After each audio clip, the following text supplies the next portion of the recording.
Muy bien. Esta noche vamos a hablar un poquito sobre fe y obra, porque hemos hablado mucho de la fe y hemos dicho que precisamente el hombre es justificado por la fe sin ¿qué? Sin las obras de la ley, y que para la santificación necesitamos fe y obra. ¿Qué es eso realmente? ¿Qué virtud, qué fenómeno es ese, el de la fe, que es capaz de apropiarse de la justicia de Cristo, de los méritos de Cristo? ¿Cómo es eso de que mediante la fe podemos hacer nuestro lo que Cristo ha hecho por nosotros? La Biblia dice que el que peca debe ¿qué? Morir, ¿sí o no? ¿La paga del pecado qué cosa es? Muerte. ¿Qué hubiese pasado si el Señor, y perdónenme la frase, no se inventa la fe? Entonces tendríamos que haber muerto. Pero usted dice, no, ustedes no tienen que morir, no tienen que pagar. Voy a pagar yo. Y ustedes, ese sacrificio que yo voy a hacer, va a llegar a ser como si ustedes mismos lo hubiesen hecho, como si ustedes mismos hubiesen muerto. ¿Mediante qué? Mediante la fe en mí. ¿Qué es eso de la fe? Que puede apropiarse de cosas que usted no ha hecho. Precisamente vamos a hablar de la definición de la fe encontrada en Hebreos capítulo 11. La Biblia define la fe, la describe. El apóstol Pablo habla de la fe. Hebreos capítulo 11. Esta versión 60 tiene una forma de explicarla, y la versión antigua también. Dice Hebreos capítulo 11: es pues la fe la certeza de lo que se espera, la convicción de lo que no se ve. ¿Qué es la fe? La certeza, la seguridad de lo que esperamos. La seguridad de lo que esperamos. Pero al mismo tiempo también la convicción de ¿qué cosa? De lo que no se ve. De lo que no se ve. Ustedes van a notar esta noche que la fe, y anoten esa frase, la fe es tridimensional. ¿Qué significa tridimensional? La fe busca el desarrollo del intelecto del ser humano, busca el desarrollo espiritual del ser humano y también el desarrollo físico. La fe incide sobre la mente, el corazón y la conducta del ser humano. Pero por eso una fe cognitiva, es decir, que dependa del conocimiento, no es completa. Tiene que afectar la parte emocional, la parte espiritual, y dar fruto. Por eso es que Santiago dice que si por creer es, hasta los demonios ¿qué? Claro, porque el diablo tiene conocimiento de Dios. Tiene conocimiento de Dios. Sabe quién es Dios. Sabe quién es Dios. Pero una fe cognitiva, conocimiento, la palabra cognitiva significa conocimiento, tiene que ver con el intelecto. Una fe informativa es como el Cristo histórico, del cual hablan muchísimos políticos y demás. O sea, no, Cristo fue el primer comunista, dice mucha gente. Conocen el Cristo histórico, pero el Salvador del mundo no lo conocen, no lo conocen. Satanás no es ateo, él conoce a Jesús, conoce a Dios. Pero eso no es suficiente. Una fe, dice, ¿no ves que la fe se hizo perfecta a causa de las obras? Dice eso Santiago 2:22. Sí. Perfecto significa completo. Porque esa fe no es solamente conocimiento, es dependencia de Dios. Esa fe es entrega, confianza en Cristo Jesús. Y al mismo tiempo también da un fruto en armonía con los mandamientos de Dios. Porque la aspiración de Dios a través de la fe precisamente que lleguemos a reproducir su imagen y que lleguemos a ser perfectos. Perfecto significa desarrollados intelectualmente, desarrollados espiritualmente y desarrollados y perfectos físicamente. ¿Está claro? Fíjense lo que dice aquí de la fe. Es pues la fe la certeza de lo que se espera y la convicción de lo que no se ve. En la versión antigua dice: es pues la fe la sustancia, la esencia de lo que se espera. y al mismo tiempo la demostración de lo que no se ve. Por fe nosotros creemos que Cristo viene pronto. ¿Cierto o no es cierto? Es pues la fe, la seguridad, la sustancia de las cosas que se esperan. Esperamos la sustancia de lo que se espera. Esperamos que Cristo venga por segunda vez. Creemos eso, sentimos eso, amamos ese momento. Pero al mismo tiempo es la demostración de lo que no se ve y que yo espero. Cristo no ha venido todavía, no ha venido. Pero esa esperanza la mantenemos. Esa creencia la tenemos. ¿Y qué hacemos? Vivimos de acuerdo a lo que creemos y esperamos. ¿Cierto o no es cierto? Vivimos de acuerdo a eso.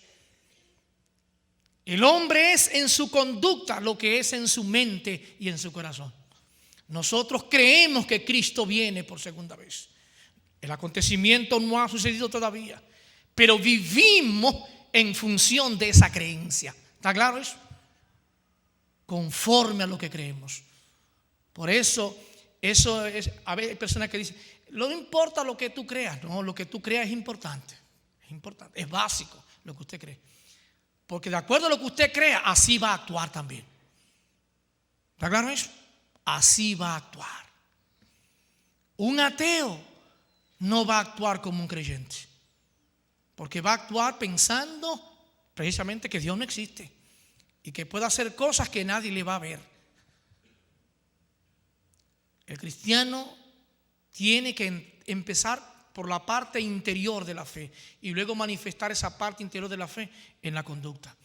Es pues la fe la sustancia de lo que se espera, pero al mismo tiempo la demostración de ¿qué? De las cosas que no se ve. ¿Qué es lo que no se ve? Lo que yo espero. Lo que espero. Yo espero que Cristo venga pronto. No ha sucedido, pero vivo en armonía con eso que espero y que no se ve. ¿Está claro? Son definiciones que damos de cosas que están en la Biblia y que la leemos constantemente. Pero necesitamos hacer ciencia bíblica, asimilar esto. Porque hay problemas ahora mismo en el campo educativo, ¿verdad? En el campo de la educación.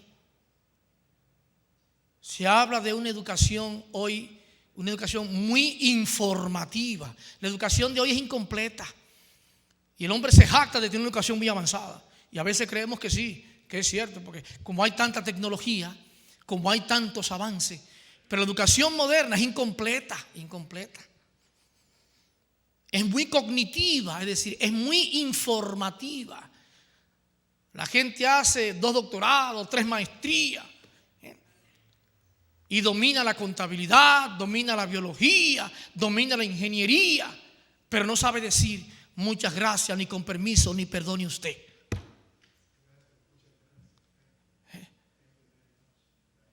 Estamos informados, hermanos, informados, pero no formados. ¿Está claro eso? Informados, pero no formados. No formados.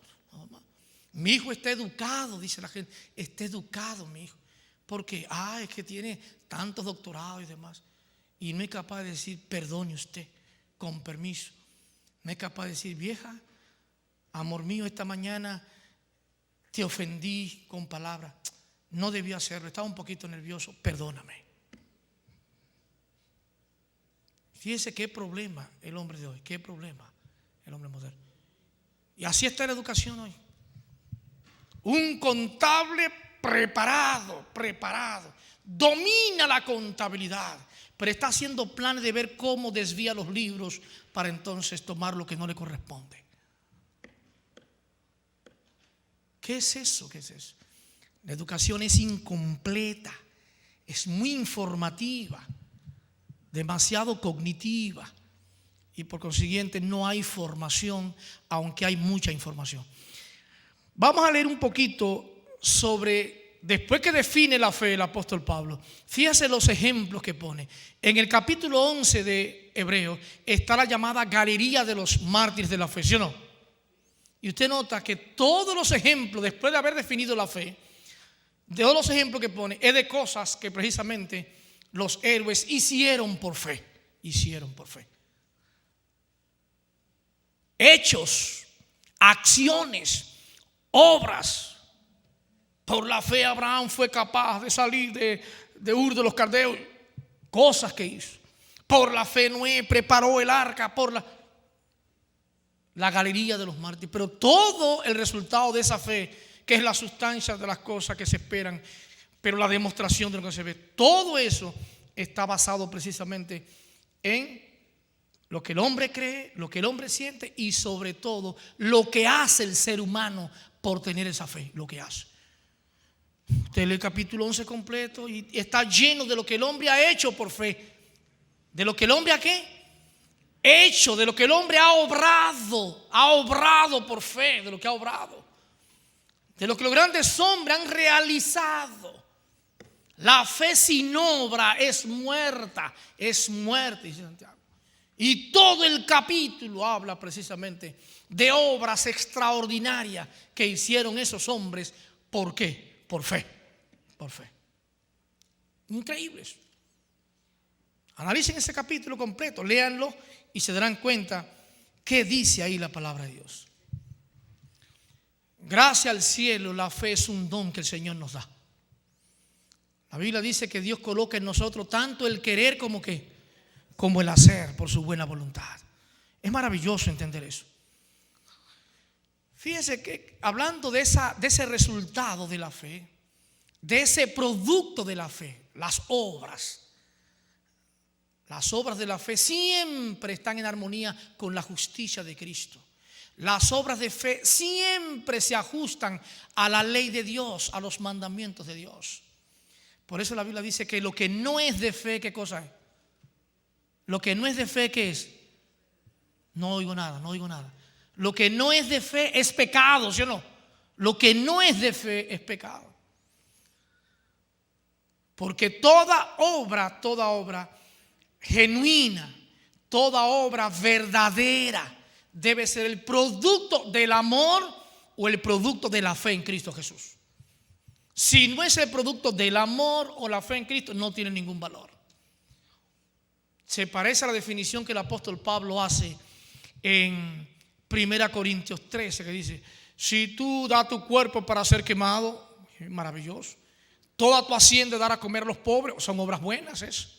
Y no tiene amor, ¿qué pasa? De nada te sirve. ¿Por qué eso? Porque toda acción del cristiano es una manifestación de la justicia, no de su propia justicia, sino de la justicia de Cristo. ¿Está claro eso? Por eso debe ser obras de fe, obras que dependan de Cristo. Como dijimos ayer, hablando de la santificación. En la santificación Cristo obra a través de mí. En la justificación Cristo toma posesión ¿de quién? De mí. Por eso no necesita obra para justificación. Pero para santificación sí. En la justificación Cristo toma posesión de mi mente, mi corazón. Entra en mi interior. Y entonces después en la santificación obra a través de mí. Esas obras de Cristo a través de mí justifican. Porque vivo no ya yo, sino ¿quién? Cristo en mí. No soy yo el que actúo. ¿Sabe qué significa justificación por la fe, hermanos? Por la fe.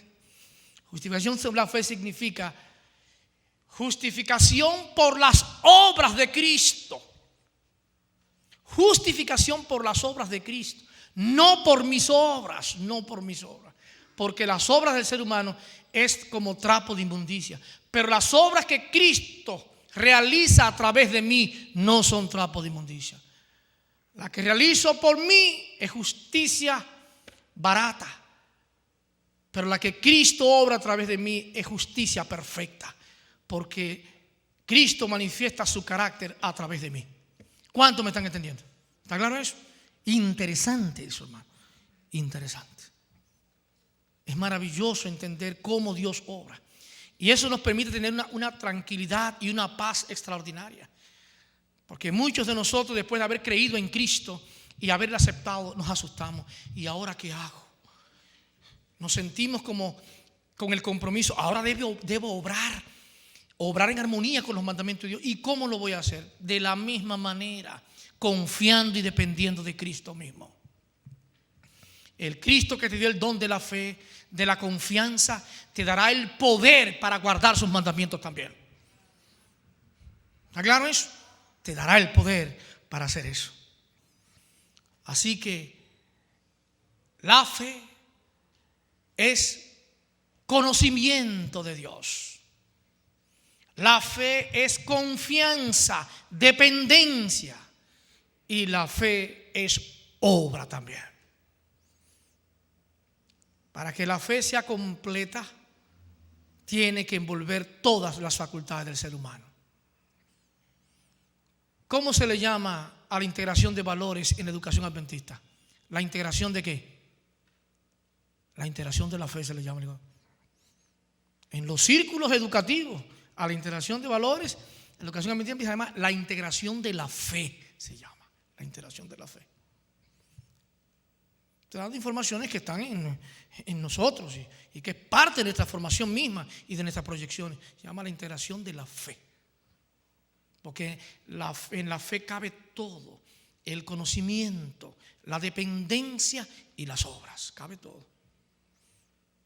La perfección de la fe en Cristo es perfección de la justicia de Cristo y se manifiesta en nuestras vidas. Fíjense qué importancia le da la Biblia a una religión práctica, no una religión aérea, no una religión práctica.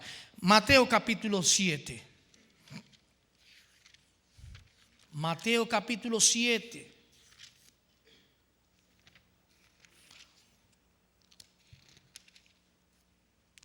Siete, 17 y 18. Dice aquí: así todo buen árbol, ¿qué hace? Claro, si el árbol es bueno, ¿qué va a hacer? Da buenos frutos. Si tu fe es genuina, se va a manifestar en lo que hace. Por eso Santiago dice: muéstrame tu fe sin tus obras. ¿Se puede? No se puede. Y yo te mostraré mi fe a través de las obras. Claro, una religión práctica, una religión adventista realmente. Muéstrame tu fe sin obrar. No se puede. Que yo te voy a mostrar mi fe a través de las obras. Tremendo, tremendo, tremendo. Así que todo buen árbol da buenos frutos, pero el árbol malo da frutos malos. No puede el buen árbol dar malos frutos, ni el árbol malo dar frutos buenos. No puede. Verso 20. Así que por sus frutos, ¿qué cosa? Los conoceréis. ¿Qué hay dentro de usted, hermano? ¿Qué hay dentro de mí? ¿Qué hay? ¿Qué hay? ¿Qué hay? ¿Cómo me doy cuenta de lo que hay dentro de mí? Cuando se convierte en conducta. Por eso es delicado. Muchas personas dicen: mire, usted ve como yo visto, a veces desordenadamente y en forma provocativa, viste muchas personas. Usted ve como yo hablo, hablan obscenidades y cosas, dicen cosas terribles. Y dice: aunque usted me vea como yo soy y lo que hago y lo que digo, no se preocupe. El Señor sabe mi corazón, dice mucha gente. No hay engaño más terrible que ese. Usted es por fuera lo que es por donde. Dentro, claro está. Claro. Por eso Cristo dice: limpia lo que está dentro del vaso. Si tú limpias lo que está dentro del vaso, lo de afuera será ¿qué? Claro. Si las obras son de fe genuina, de amor genuino, se manifestará en una conducta en armonía con los mandamientos de Dios. ¿Usted quiere resolver el problema de su conducta? ¿Quiere cambiar de conducta? Olvídese de la conducta. Olvídese de su comportamiento. Olvídese de eso. Cambie su manera de pensar y de sentir. ¿Está claro eso? Cambie ¿qué? Su manera de pensar y de sentir. Porque lo que usted piensa y lo que usted siente es lo que se manifiesta en la conducta. En el hogar ocurren muchos problemas. Y en la vida espiritual también. Y el diablo sabe eso, el diablo sabe perfectamente lo que está pasando. Sabe eso. Por eso el pecado empieza ¿dónde? En la mente empieza el pecado. ¿Sabe que podemos prevenir el pecado, hermano? Podemos prevenirlo. El diablo lo coloca acá para que se convierta en conducta. Si desechamos la insinuación satánica, el pensamiento satánico, habremos aplastado a Satanás. El problema que va a haber en el hogar, en la casa, mañana o pasado, esa discusión que va a haber entre usted y su esposa o su esposo mañana o pasado, ya empezó hoy. Cuando quizás se dijeron algunas cositas y alguien quedó ofendido, no dijo nada. Mira cómo me trató, mira lo que me dijo. No le voy a decir nada. Pero usted guardó esa espinita ya, guardó ese enojo. Y en cualquier momento eso que asimiló se va a convertir en conducta. ¿Está claro eso? Por eso es importante aprender a perdonar, a perdonar. Es pues la fe, la sustancia de las cosas que se esperan, pero al mismo tiempo también, ¿qué cosa? La demostración de lo que no se ve.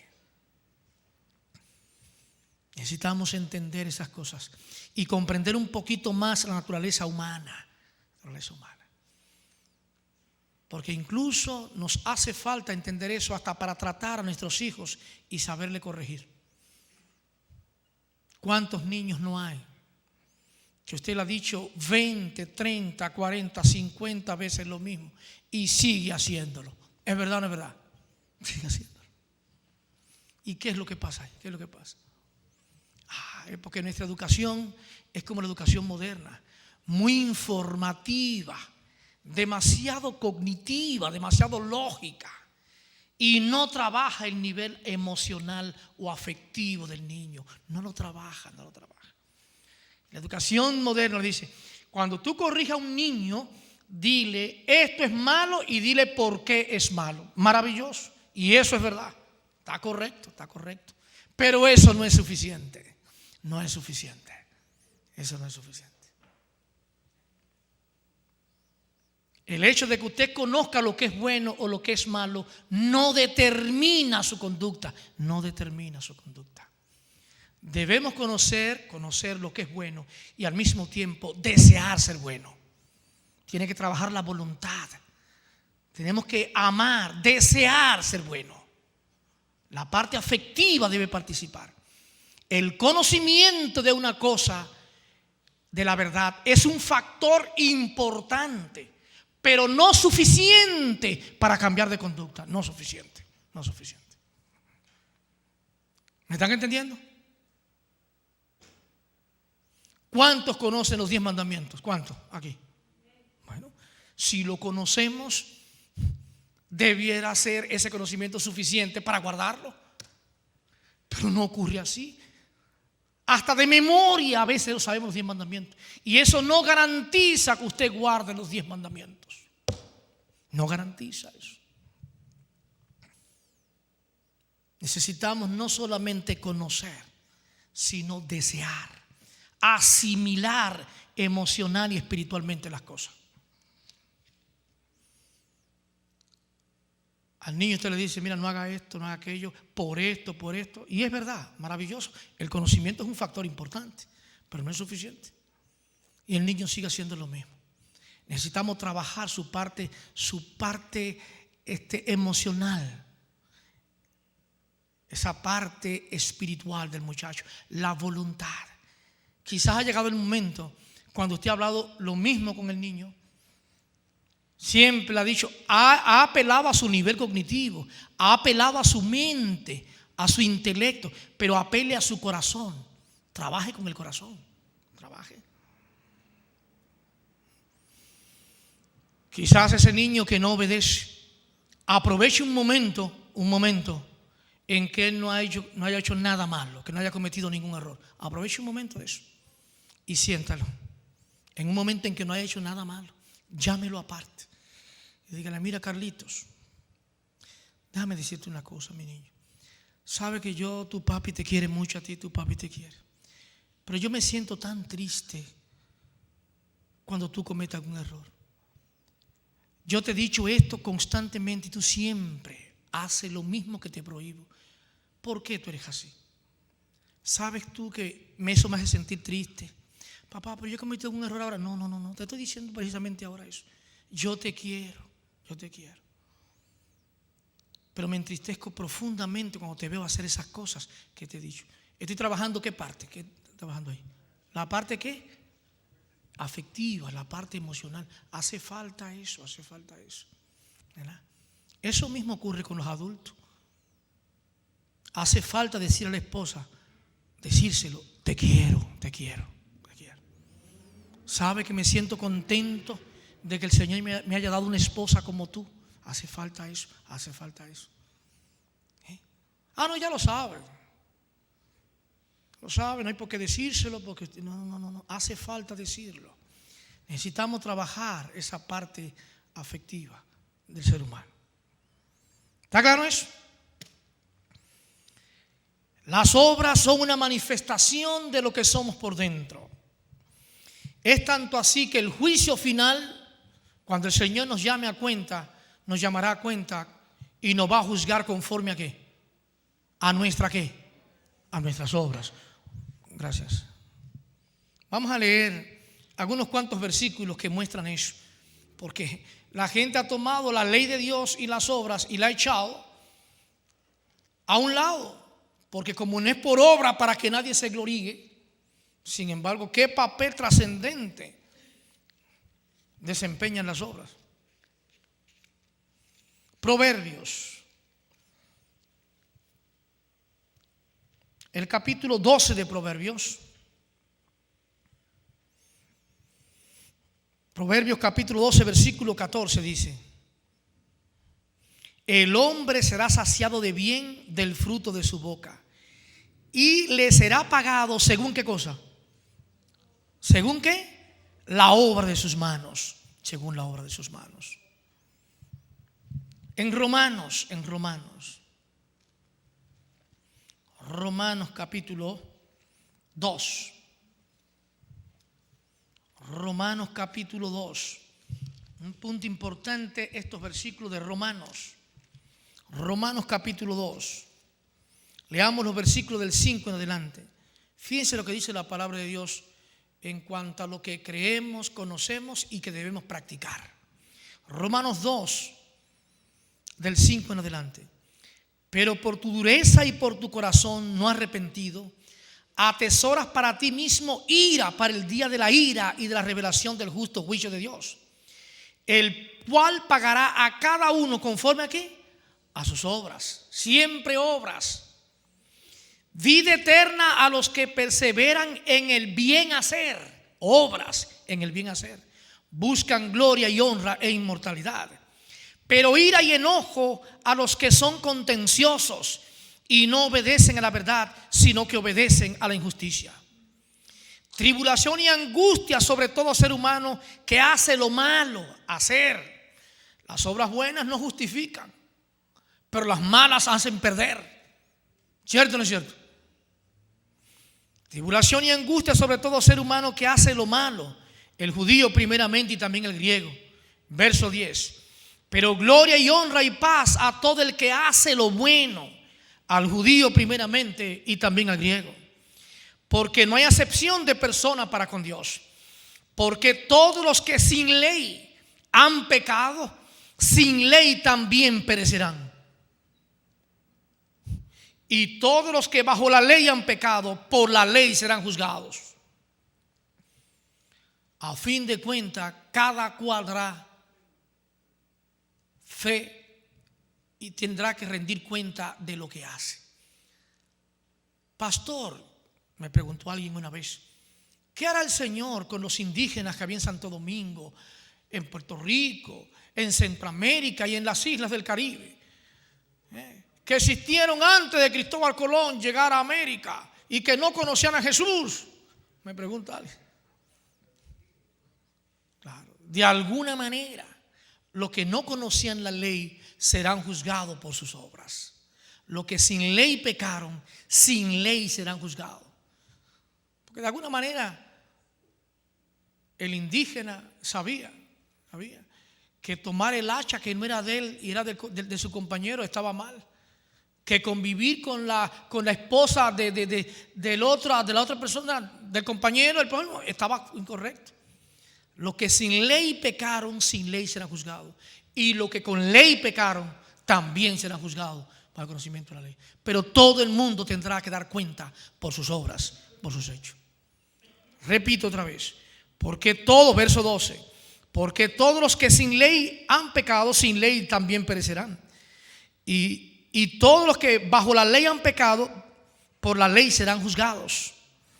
Y dice el verso 13, porque no son los oidores de la ley los justos ante Dios, sino los hacedores de la ley, lo que serán ¿qué? Justificados. Qué importantes son las obras, hermano. Qué importante. Qué importante. Pese a que la Biblia dice que no es por obra para que nadie se gloríe. Por eso decíamos el domingo en la noche, los adventistas no guardan la ley para ser justificados, sino porque ya fuimos justificados. Los adventistas del séptimo día no guardan la ley para ser salvos, sino porque Cristo nos aseguró la salvación. Y alabado sea el nombre de Dios por eso.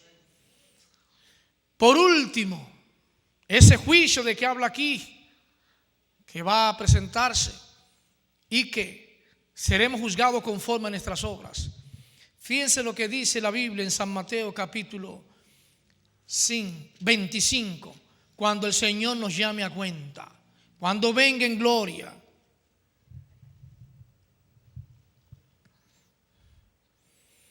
Cuando Cristo venga en gloria, Mateo 25, del 31 en adelante.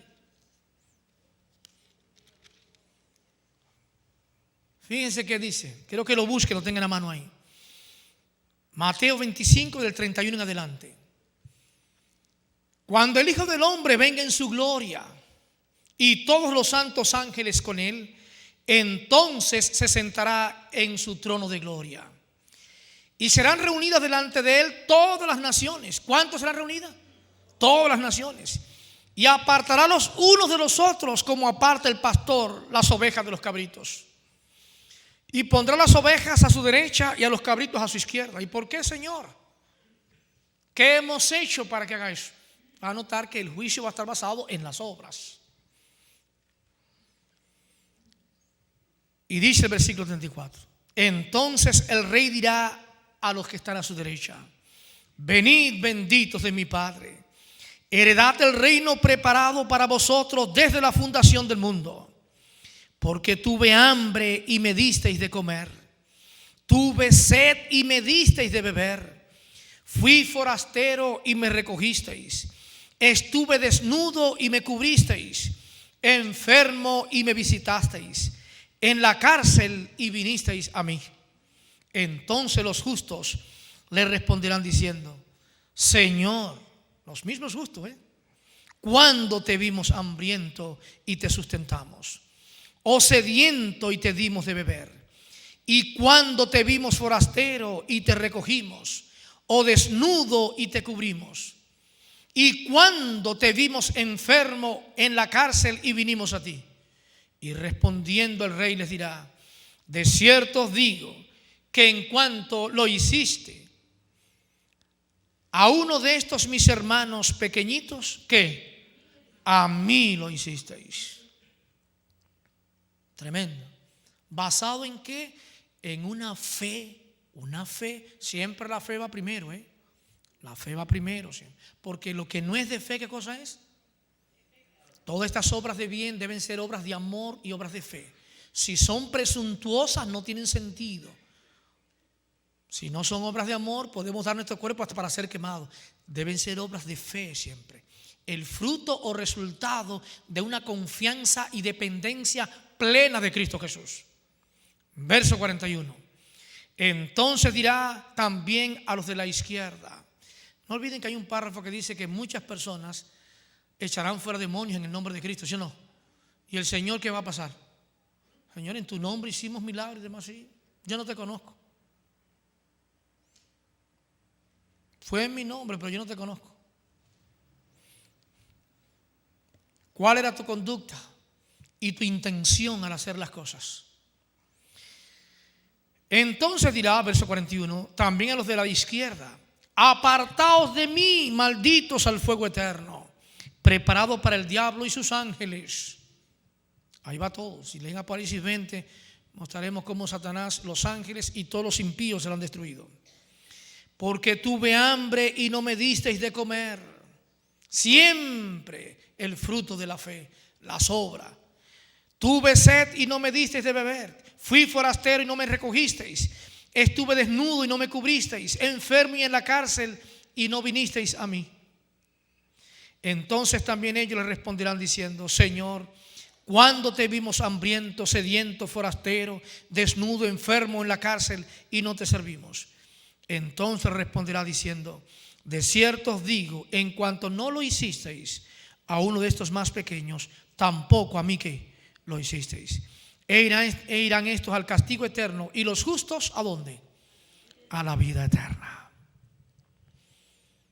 Gracias a Dios porque su palabra presenta una religión práctica, hermano. Y gracias a Dios por ser adventista del séptimo día, hermano, que tenemos un mensaje tan glorioso y tan completo. La iglesia adventista tiene un mensaje extraordinario. Por eso he dicho reiteradas veces: somos una potencia y no lo sabemos. La religión adventista surge con un propósito especial. Surge como un movimiento reformador entre las iglesias cristianas. Como un movimiento que reformador dentro de las iglesias cristianas. El mensaje que tenemos es para que el mundo cristiano y no cristiano lo escuche, y el mundo cristiano aprenda cuál es la voluntad de Dios, y el mundo cristiano entienda que la fe verdadera es conocimiento, dependencia y obra en armonía con los mandamientos de Dios. Que el mundo entienda eso. Por eso el Cristo de la iglesia adventista, que es el Cristo que señala la Biblia, no abolió la ley en la cruz. No, Señor. Al contrario, fue el que dijo: yo he venido para abrogar la ley. Así en forma clara. No he venido para abrogarla, al contrario. He venido ¿para qué? Para cumplirlo. Y ejemplo os he dado a ustedes, para que como yo hago, que guardo la ley, vosotros también que hagáis. Qué hermoso es entender estas cosas. Dios nos ha brindado privilegios especiales, hermano. Privilegios especiales. Es hora de confiar en Dios, depender de Dios, y los frutos serán el cumplimiento de los mandamientos de Cristo Jesús. Que Dios les bendiga.